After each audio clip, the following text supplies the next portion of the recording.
I ain't really have nothing crack-a-lacking tonight. I'm going to have to go find the setup here somewhere, and that's it. You know, you might as well get the blood going. I'm all tuned up. I went to jiu-jitsu. I got beat up. How'd that go? Terrible. You know me. I'm terrible. But I go. I got punched in the head today by mistake. Got punched in the head? Sure. How? But the guy went to do a move, and he clocked me. What are you going to do? Okay. He's a good dude. Sure. I thought it had hash in it again. No, I got everything else in there. I had some Chinese opium. I got everything. No, I'm doing really good, man. It's been really fun. We're working on the special, so it's like that's why when I first contacted you, I grew up in Boston. I went to a few comedy shows, but most of my interaction with it is watching specials. So now going through, because we've done 2 CDs, and that's fun. Do you think it would change the way you do comedy? Because I'd elevate it to a different level if I listened to my sets every night. If I remembered to tape them, go home, listen to them, listen to how I said that thing. But you change the way you do your set every night. Because I'm a moron, because I don't listen to the one that works. If I go home and listen to a set, and even though everything else sucks, I try a new joke and I say it a certain way, I'll say it like that every night if I remember how to say it, if I listen to how I say it. Pirates of the Caribbean. Listen, if Johnny Depp don't want to look at himself and he looks that good, you know what I'm saying? Like, if he doesn't want to look at himself, how do you think I feel? Johnny Depp is beautiful. When you look at yourself on the screen, you know how it says it adds 10 pounds? Yeah. In my mind, it adds 50 pounds. Oh, I know. I used to hate looking at pictures of me. It adds 100 pounds. And then you hate your voice. And you hate your hair. And you hate your mouth. And you hate, it's just this thing that it probably is all part of an insecurity.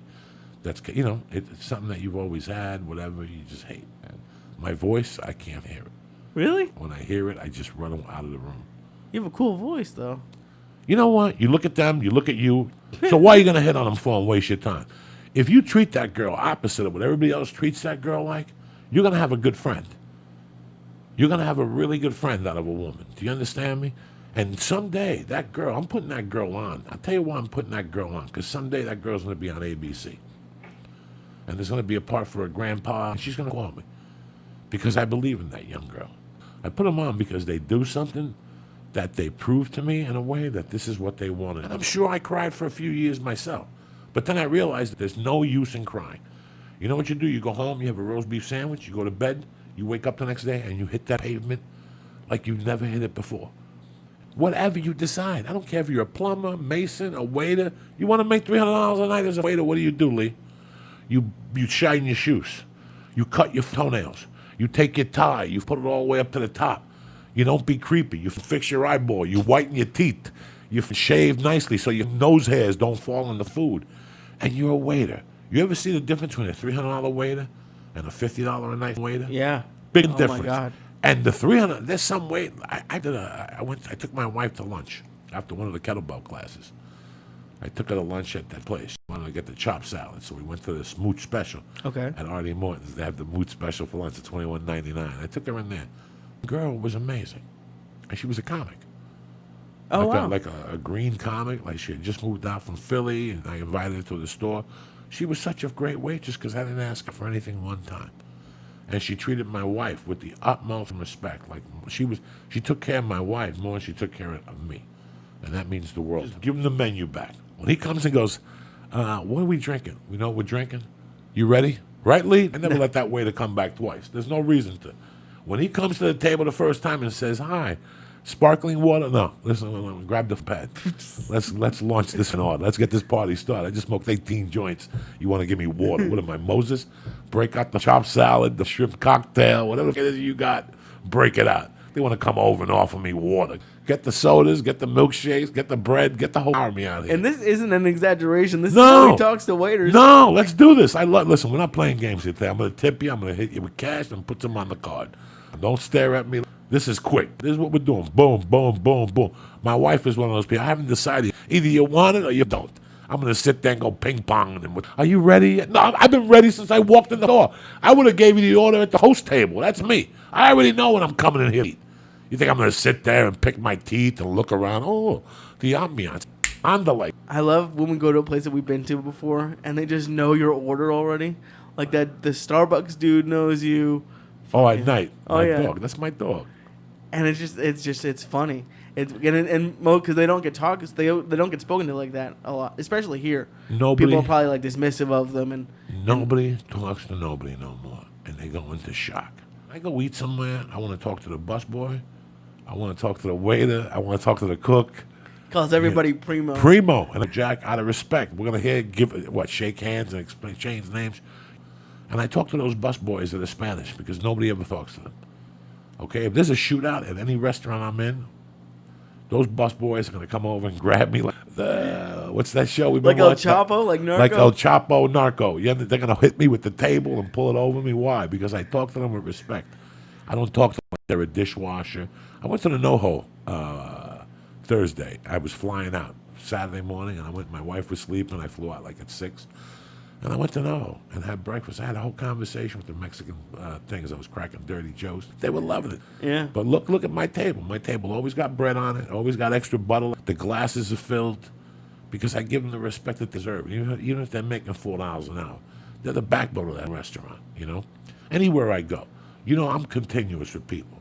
I'm not a flip-flopper. I don't believe in flip-flop. I don't believe these people. Well, we wanted to try new Chinese. No, I've been eating there for 35 years. Your loyalty is important. There's some places that don't care about your loyalty, and you know it.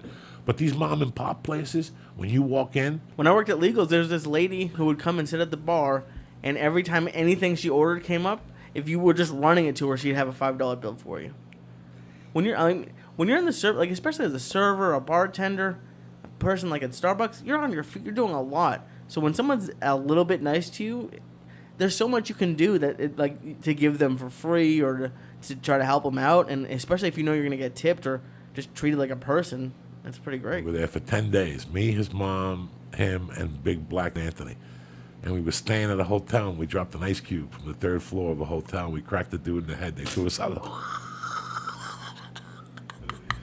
How old were you? And I was in the 4th grade. They're going into the 4th grade. And we went to... There's Old San Juan, and there's New San Juan. Did you kill the guy, or...? They had to call an ambulance. They threw us out of the hotel. He was bleeding everywhere. We had to give him a fake name and get out of there. You gave fake names? We were talking about when Ralphie was here, when we hit the guy with the M&M and it bounced. Same thing happened with an ice cube. Oh. I remember the cops still saying to us, "Do you understand what happened?" And it was a little higher than the 3rd floor. I'm lying to you guys. It was up there. It was like the 10th floor. It was like the 10th or the 7th floor. It was a brick. It was 1973. So I was 10. I'll never forget this. Bruce Lee had already died. And me and him went to Puerto Rico like in August. And we were there for 10 days. We saw 14 Kung Fu movies. We saw 14 movies. 13 of them were Kung Fu movies. The only white movie we saw was something about Man on the Moon Marigold. It was just on about a month ago. You went to Puerto Rico for 10 days and saw 14 movies? 14. That's all. When you're a dumb kid, what do you care about it? We went to the beach in the morning, and in the afternoon, me and him would go to the movies with his sister. But I thought about that, how I was a good bartender, no complaints, nothing like that, no write-ups. I kept everything clean. I was very polite with people. If I knew Lee liked, what do you like, that drink with the Diet Coke? When I saw you walking in, there was a Makers and Coke waiting for you. And if it was 3 or 5, bro, I'll tell you what I would do. This is how old school I am, because my mom did this. My mom used to cook and give away the food for free. You know these Cuban meals we pay for $18 for? My mom would ask you at 5 o'clock, "Hey, we made picadillo, arroz con frijoles. We made picadillo, whatever. You hungry?" Whether you came in every day or not. That's my mother. That because they're Cuban. That's what women do when they cook. They offer you. My mom would say, "Listen, we cooked my mom had the restaurant, but then she closed it down. But on the summers, instead of her going to New York City, she'd just cook for me back there. And, she'd make a huge lunch, camarón enchilado with black beans, and she'd cook up a pig. And you come to the bar, and she'd go, "Guess what? Somebody gives you a Cuban meal for free, or any meal, meatloaf, or anything that makes you feel like you're at home. You're not going nowhere, and you're always going to come there." So you know what I would do? I would order appetizers. I'd get them for 50% off. Brilliant idea for bartenders. I was 21 years old, guys. This was my cocaine. Listen, when you sell coke, I'm not going to get you to go in your pocket by just telling you how good. If you're a bartender and you don't do that, you're an idiot. You're an idiot. I get nachos. I get chicken wings. You know what they cost me in those days? Nachos, $4.50, $2. For $8, I got nachos and wings. And if there was 6 guys and there was a game on TV, I'd throw it at them. As soon as they came in, give them who paid for this? No, it's on me. Brother, let me get 2 more orders of wings, and you're the best. And next thing you know, you're bringing up a tab. Yeah. And numbers times 10%. And I would get 20, 30% from them because I get the wings for half price. And they'd be happy to. It's not like you're scamming them. No, either. I would tell them the chef, the restaurant would say, "Why did you get 3 orders of wings?" Because I was hungry and the bar people were hungry.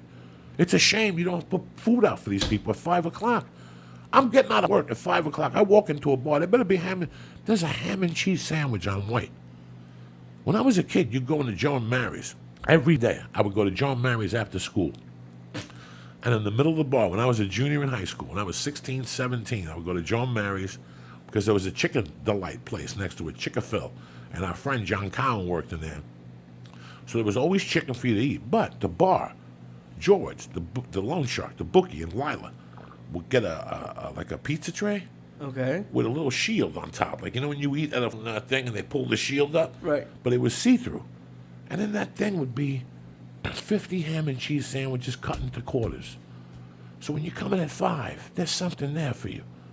Guess what? You take 2 pieces of those sandwich, that guy's going to go, "What's on the menu tonight? Spaghetti and meatballs. Let me get 2 orders." You opened up my appetite with those little cheese sandwiches. And yeah, you're going to have your mooches. Because I was one of them. I'd go in there with $4. It was 60 cents a mug. 3 mugs, $1.80. You leave Lila $2 and you eat 10 sandwiches. That's dinner, there's that mentality. But for the normal human being that goes in and there's a sandwich for you at 5 o'clock after you knock off at the post office, how many times listen, if I worked an 8-hour day, when I walked out of this building, I'm going right to the car and I'm sparking a roach that's already rolled. But you know what I'm saying? Like, I already had a joint and smoked half of it on the way there and kept the half of it. Right. Same thing happens when I'm drinking. I want to walk into a bar and have a mug there waiting for me and a ham and cheese sandwich while I watch the news. It's a great feeling when a bartender remembers what you order. I had that happen once out here at the Boston bar. And I sat down and she just came up. I was like, oh. It's That's a good bartender. You're Yeah. thinking of your people. I'm thinking out of the box. I'm thinking about if they're hungry. If you're a waiter right now and a guy comes into your table and you don't have bread in front of him, listen, when they're at the host stand, I'm already throwing bread in the oven, getting it warm. So they haven't even sat down for 2 minutes, and they got what, brother? What? I'm high. Yeah, you're supposed to be high. You ate 3 stars, I ate 4. Well, I think I'm talking about waiting tables and stupidity. You seem pretty high. No, I'm having a great time. This has been some great podcasts we have. I love you guys. I love you guys with all my heart. So, when we have these little things, these are good. This will be a little fun for us, and we get to see each other on a Friday night. It's going to be a day, 9/11. Parades. People feel bad. Let's go out and crack some jokes and smoke some reefer. Look like Lee. What? Do they have 9/11 parades? Well, memorials on TV, and you got to feel bad. I don't want to feel bad all day. That's what I meant to It'll say. be fun. I didn't know we were doing that. Yeah. I was getting into that song. Nothing. You saved jujitsu for me today. I just hope you know that. You saved jiu-jitsu for me? Why? Because I know we talked about it a podcast or two ago, but there's nothing I've wanted to do more since I started kettlebells than to quit jujitsu.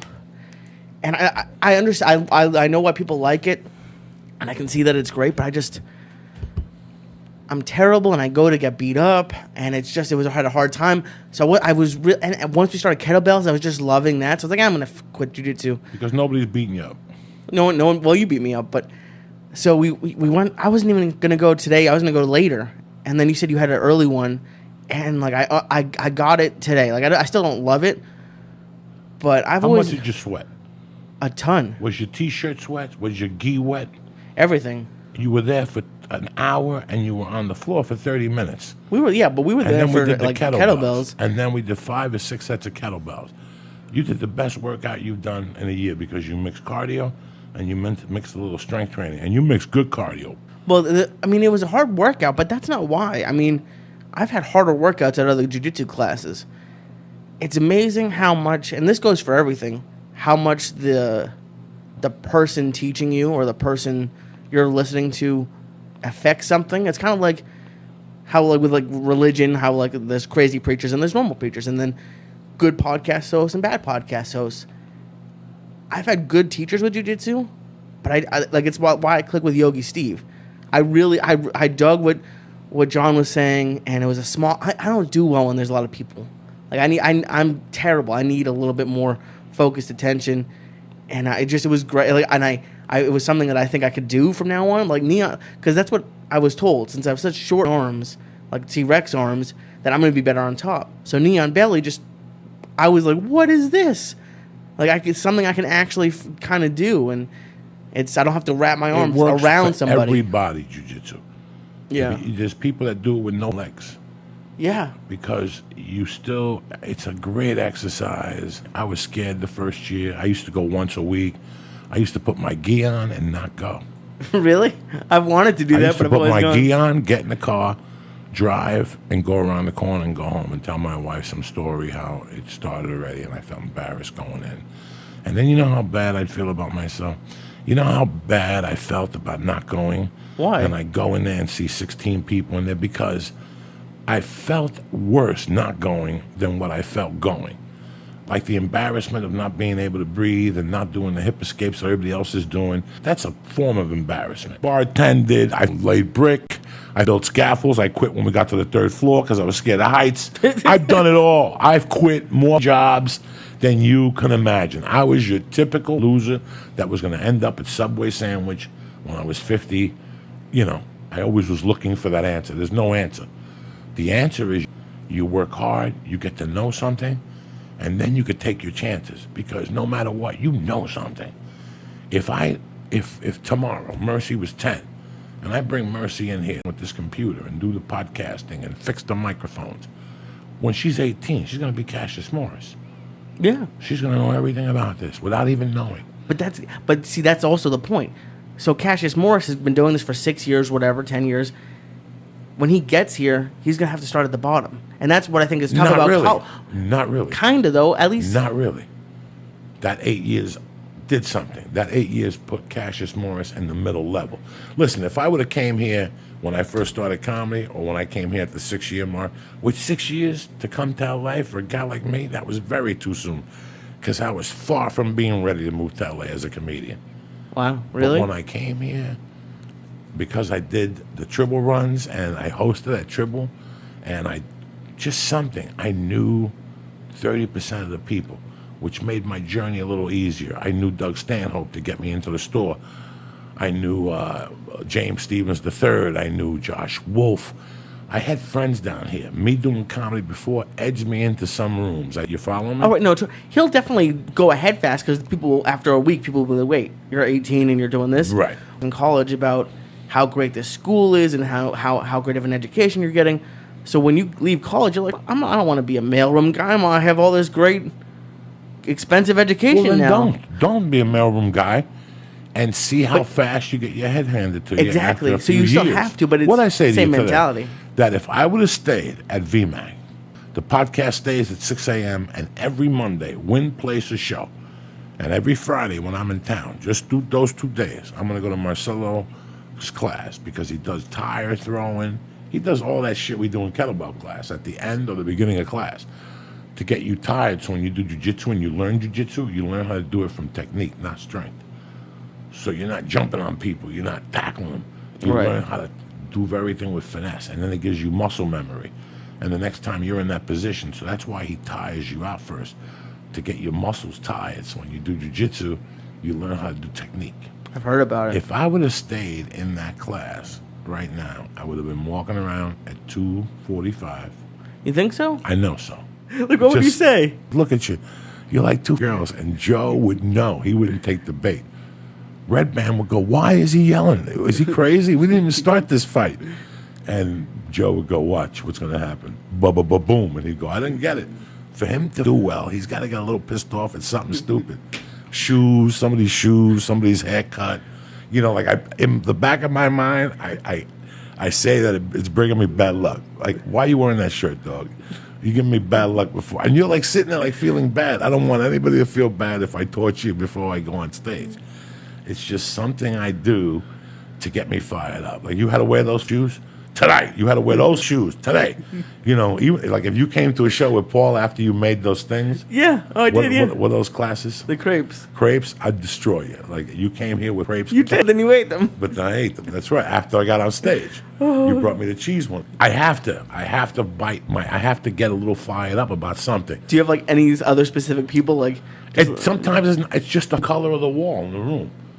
I'll just start yelling if I'm alone in a room. Oh no, I didn't. But I meant like, is there like someone who's always at the store who just you would always go after or just like beat up for like Bob, how you used to mess with Bobby Slayton? Could be anybody. It could be somebody wearing slippers, and they'll look at me like, "What are you saying to me? Why are you saying these things to me?"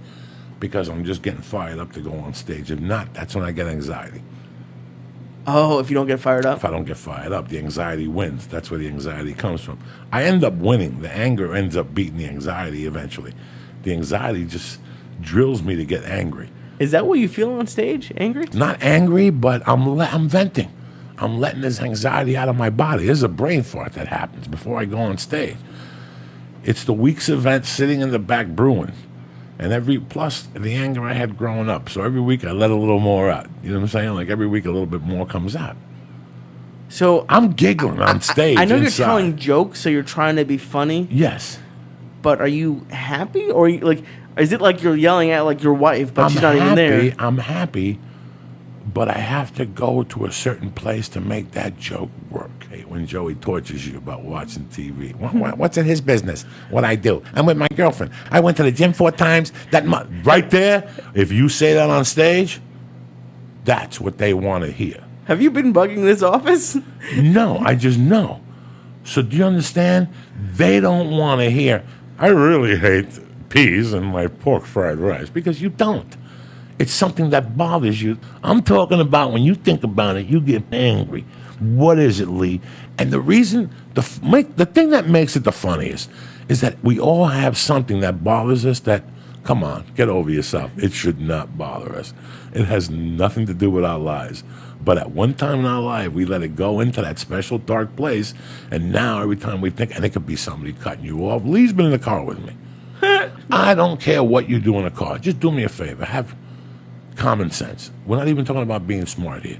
I don't care what your IQ is. Having an IQ and common sense, 2 different worlds. Common sense is, people are going to go around me. Why am I double parked in the left lane? What kind of human being am I? Let me pull over. So, little things. How many months is she pregnant? 6 months. Would you please tell her to call me? I want to get on the podcast before she busts a nut, please. This is the 3rd time I got to tell you, please. I don't want to disrespect you.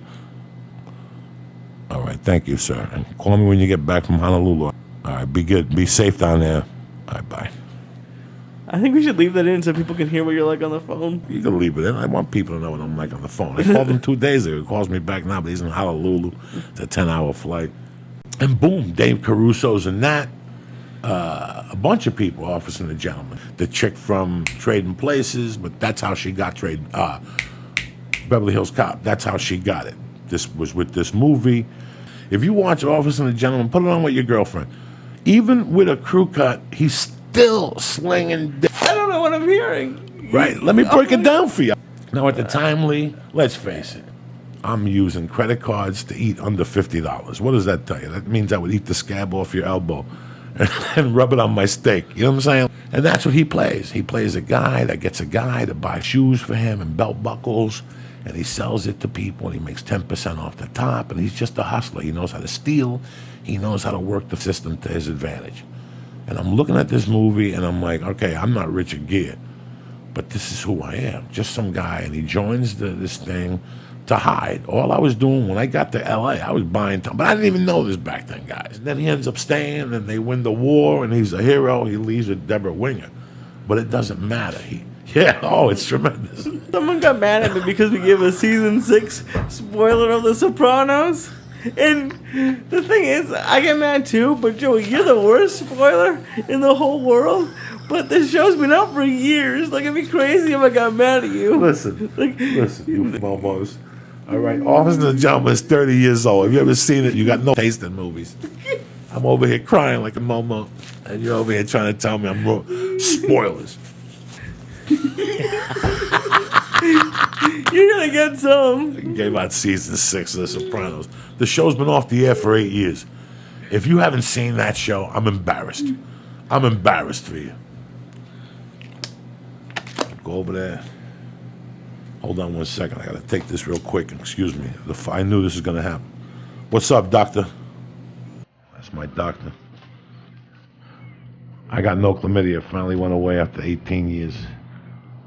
Really? Congratulations. I'm lying to you, fuck. I'm lying to you. He's the type of guy that had to walk with the other kids to remember where the school was every day. Like his father had to put like a porch in front of the house so he could get back home. When I worked at Swift Electric, I moved back from Colorado in February of '84. And like a week later, I went to my friend Kurt DiLorenzo's mother. She worked in the union. And I said, "Yeah, oh please, you got to put a torch." And the kid walks around. The kid walks around with a whistle. The father's got pigeons. They send them out there to find the kids. The kids out there like a half a reed flapping. That's nice. And guess who knew how to wire those things? Uncle Joey. You know what I'm saying? I'm in the mood to crack my fingers today. You ever in that mood? Some Cubans do this. Azúcar! But I'm in the mood to snap my fingers. Let's get the fuck out of here. I gotta take 2 steps to the rear and get out of here. Oh shit, what happened? All right, here we go. Let's give this a shot. This is gonna be death on 2 legs. All right, for you people who know, if you don't know, now you know. Next time I go, I'll take a picture and send it to you guys. Always a little shroom tech before I get on the mat, so I lift weights. I still can't believe no one said, like, "Hey man, what happened here?" In those days, whatever you did, nobody knew nothing. You could be married to a goat as long as you paid your taxes and were nice. Leave him alone. Who cares? Whatever. 10% off goes to you. Go to the box and press in. Church. Boom. CHURCH. And get 10% off your first order of on. Try that shroom. Let's say you fly. Let's say you hang out with fuck people. You smoke crack. Get the shroom tech. Get the shroom tech immune. Let's say you're a female and you suck 10 a week. You don't want to get sick. There you are coughing. You know, it's tough to make a living when you're coughing. Try Shroom Tech Immune. There you go. Go to on it and press in. Church. CHURCH and get 10% off. Maybe go to rehab with the on it. You what? What is wrong get with the you? on it and then go to rehab. Listen, Sucking 10 dicks a why you week. gotta mention people? Rehab. People going to AA meetings. What? I got 10. I got problems, Syatt. Listen, we all know how sexy confidence can be. That wouldn't feel as good. You could see it on my face. Just something wrong with Joey. He's either constipated, he's having a bad day. But now, you know why I'm comfortable? Because I got me undies on. Jiu-jitsu today, I had my undies on. All that type of activity, confident. I still wear my tighty whities from time. I got a nice suit on or something. You got to wear the tighty whities. I got to go old school to drop it on these youngsters. But when I'm doing activity, when I'm climbing, jumping, you know me, I parachute. Speaking of parachuting, all right, any other call-in topics you want to do? Watch the beginning of this. It's tremendous.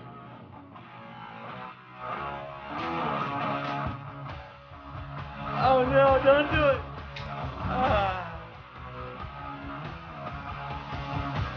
That's how you do it. I hope you're with me. Monday morning, September 28th, October's coming. Edibles, Acido, and I'm still taking.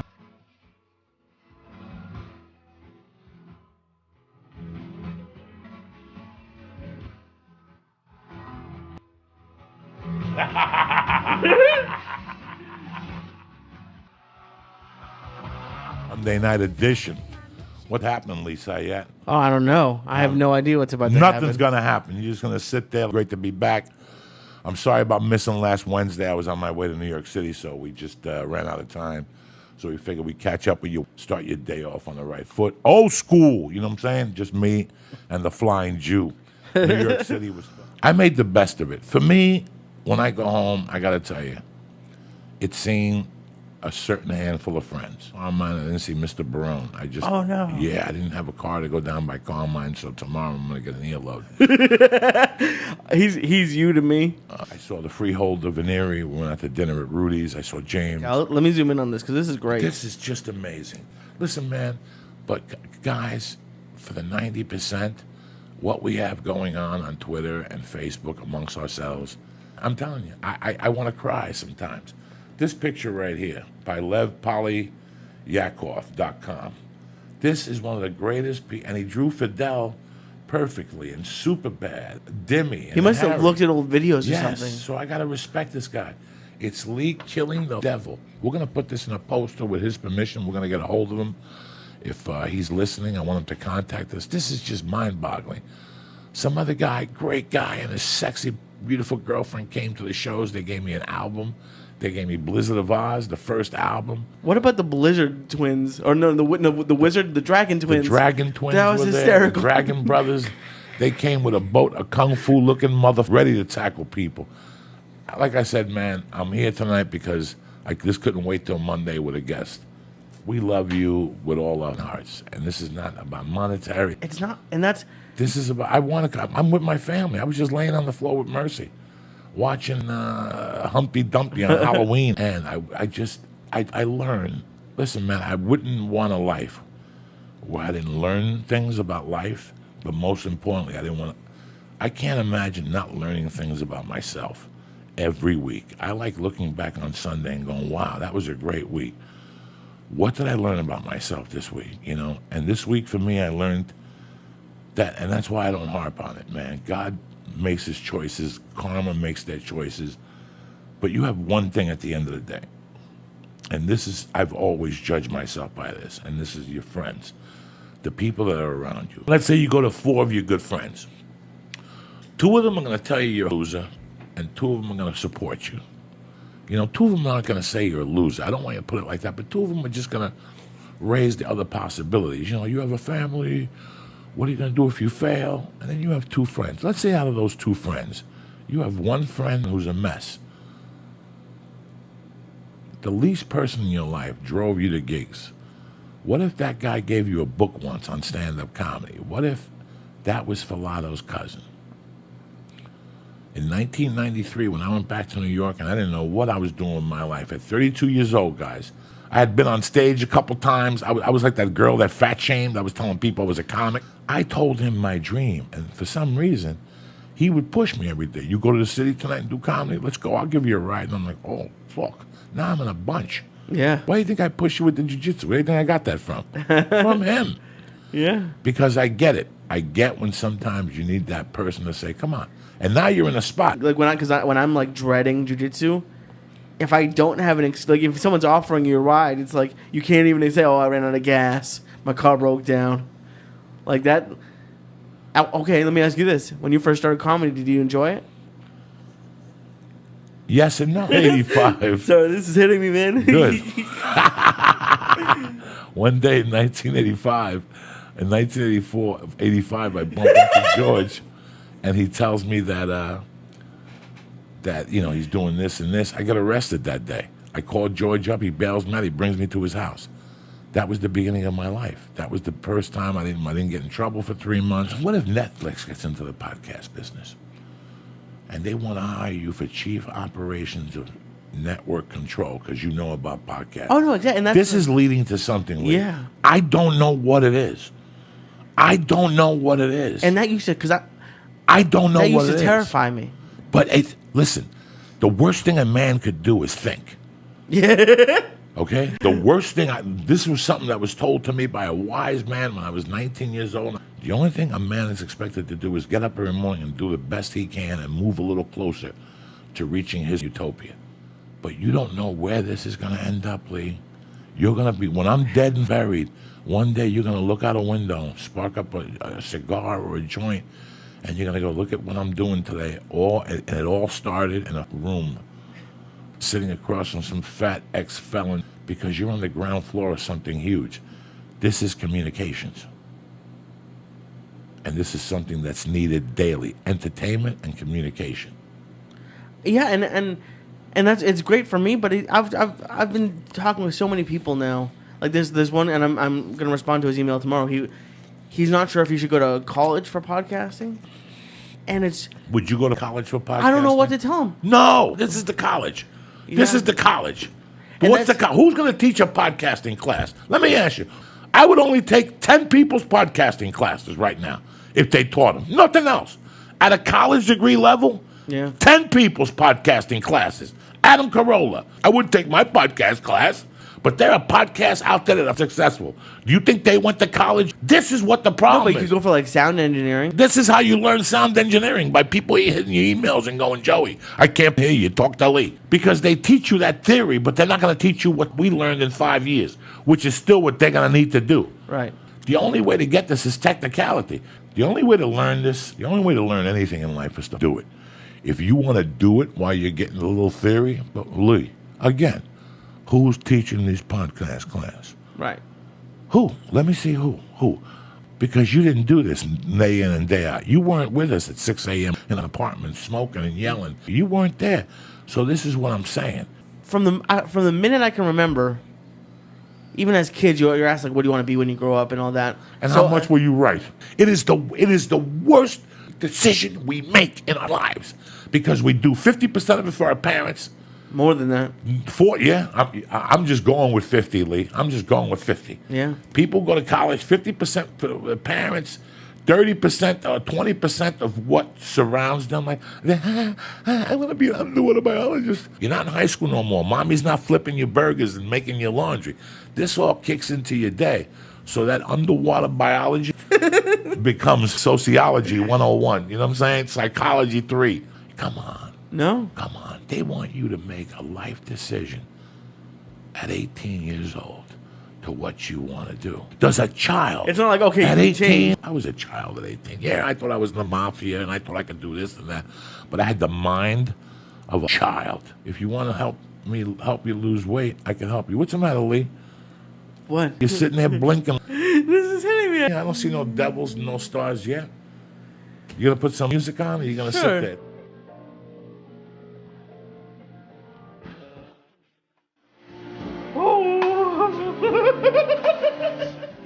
Oh my God, we got a live one tonight. I gotta get up and I'll tell you if I'm high. Hold on.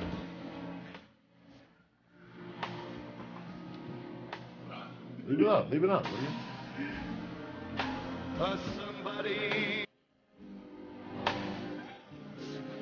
Somebody twice as smart as I won't stop watering. You what? I won't stop watering. I know. What's wrong with your eyeballs? You think you got that thing on your left eye again? You got No, that I fungus don't. in your eye again? Yes, you My do. eye's fine. Go look in the mirror. It's I swelling know up it's again. fine. No, it's not. God damn it. What? This is fun. Yeah, it's fun. What? I've been telling you for years. There's nothing wrong with a good hit of acid. You know what I'm saying? Go home. What are you looking up for? Next thing you're gonna go to Philly and have the Pope touch you in the head. Take it, heal you. Did you watch any of the Pope stuff? It was on at the gym, and I'm Jewish, man. I understand that it's a big deal for some people. I don't understand waiting in line for 12 hours, but Who waited in line for 12 hours? they were saying people in Philly. That's what CNN was saying. People were there from like 6:30 to 6:30. Well, people came from all over the world, I suppose, or all the other states. I read about a family who came Is to he, a like- Volkswagen bus. I know he's not God, but he's like the level down from God. Isn't that supposedly like, I don't know. He's just a grand high poop. He seems cool. People seem to like him. Well, he's hip. That's what they say. He's hip or whatever. As an old school Catholic, how do you feel? I don't. I can't lie to you. For me, religion is something that you do on your own. It should be. It should be. I like it on my own. I'll go to church. I could put a couple of dollars in the basket. I would go to New York 42nd Street at 8 in the morning when I was a kid. Because it happened. I popped like 2 stars. Get the blood going. From there, let me get the blood going. I popped 2 more stars. I leave the house with a total of 3 stars. I had already popped 5. Wait. My brother picked me up at 10.